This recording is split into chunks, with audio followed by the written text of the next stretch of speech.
Kembali bersama Kominfo Newsroom. Belakangan waktu terakhir, warganet dihebohkan dengan postingan yang menyebutkan bahwa jalan tol di Indonesia tidak sesuai standar. Bahkan dalam unggahan tersebut mengatakan jalan tol di Indonesia tidak aman. Kementerian PUPR sendiri menerbitkan edaran bahwa jalan tol di Indonesia sudah menjalani uji layak fungsi dan operasi. Namun, dengan adanya unggahan penggiringan opini yang salah ini, menjadikan banyak warganet yang akhirnya terjebak pada narasi yang cenderung menyesatkan. Dari hal tersebut, apa nih Pak Jojo yang bisa dilihat dari situasi ini, Pak? Silakan Pak Didi. Ya, Oci, jadi memang sangat viral berita akhir pekan kemarin, pertengahan pekan sih, karena ada pesohor yang meninggal dunia terkait dengan kecelakaan di tol Jawa Timur di kawasan Jombang menuju ke Nganjuk, dan juga seorang guru besar UGM yang meninggal di kawasan tol Cipali Cikampek. Gitu. Cuman persoalan yang menurut kita harus dikedepankan bahwa sebenarnya jangan dikambing hitamkan jalan tolnya, karena persoalan itu sebenarnya sudah melalui berbagai proses bagaimana sebuah jalan tol itu memenuhi uji layak fungsi dan operasi. Ini ditegaskan oleh Kementerian Perjalanan Umum dan Perumahan Rakyat melalui BPJT, Badan Pengatur Jalan Tol ya, bahwa setiap jalan tol di Indonesia itu sudah melalui proses uji layak fungsi dan operasi. Sosialisasi keselamatan jalan tol pun namanya Setuju Selamat Sampai Tujuan juga terus disampaikan Kementerian PUPR juga dengan BPJT, BUJT, Badan Usaha Jalan Tol, setiap operatornya, Korlantas Polri dan Direktur Jenderal Perhubungan Darat. Jadi semua jalan tol itu sudah dicek. Kalaupun masih ada kekurangan, itu pun akan terus diperbaiki, misalnya soal penerangan dan juga hal-hal yang lain. Cuma yang perlu diperhatikan bahwa berkendara itu ada aturannya. Jalan tol tetap maksimal 100 km per jam. Dari jalan bebas hambatan itu 60 sampai 100 km per jam dan harus sesuai dengan rambu lalu lintas yang terpasang. Sementara beberapa kasus kecepatannya jauh di atas 100. Seringkali tergoda, saya pun juga demikian. Beberapa kali juga tergoda untuk coba deh 100, 110, 120 km. Padahal itu sangat berbahaya karena namanya mobil itu tidak bisa direm secara mendadak.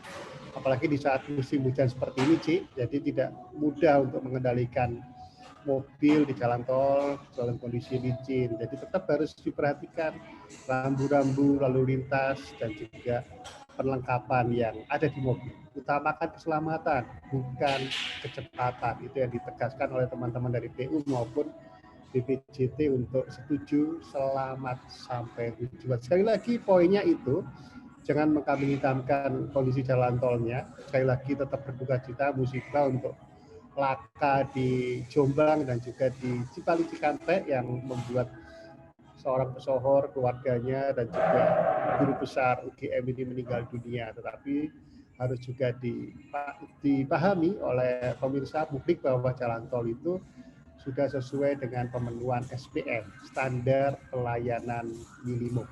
Demikian, mari kita bijak untuk menilai sebuah kasus, jangan kemudian mengkambing hitamkan semua kepada pemerintah maupun kepada fasilitas yang sudah ada.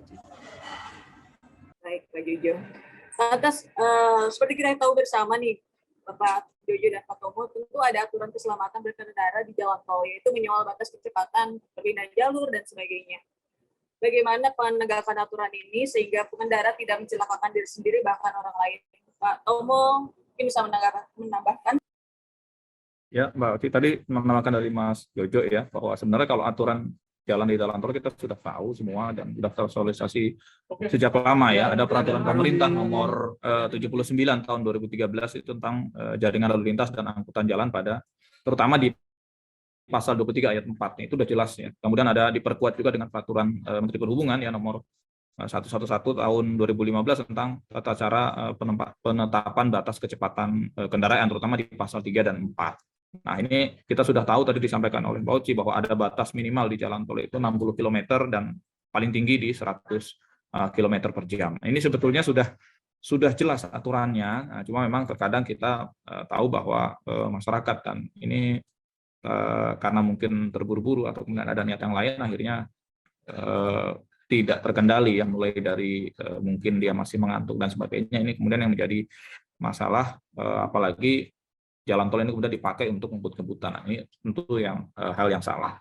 Nah, soal penegakan hukum di polisi kita juga sudah tahu bahwa di jalan tol juga ada patroli jalan tol ya, itu juga selalu sebenarnya rutin dilakukan. Dan memang ketika panjang jalan tol ini kita sudah tahu saat ini dibangun cukup masif oleh Presiden Joko Widodo. Nah, ini tentu juga harus ada penambahan personil ya, terutama di area patroli jalan tol. Dan ini sudah dilakukan oleh Polri sebenarnya bekerjasama dengan pengelola jalan tol, salah satunya ada Samarga.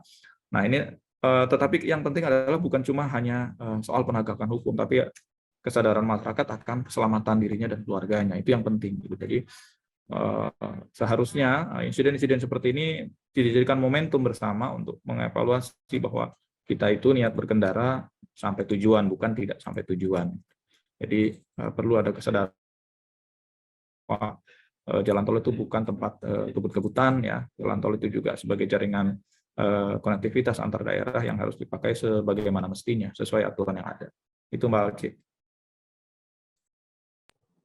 Baik, terima kasih Pak Jojo dan Dr. Tarmo sudah memberikan informasi mengenai hal yang harus perlu dilakukan untuk baik di jalan tol.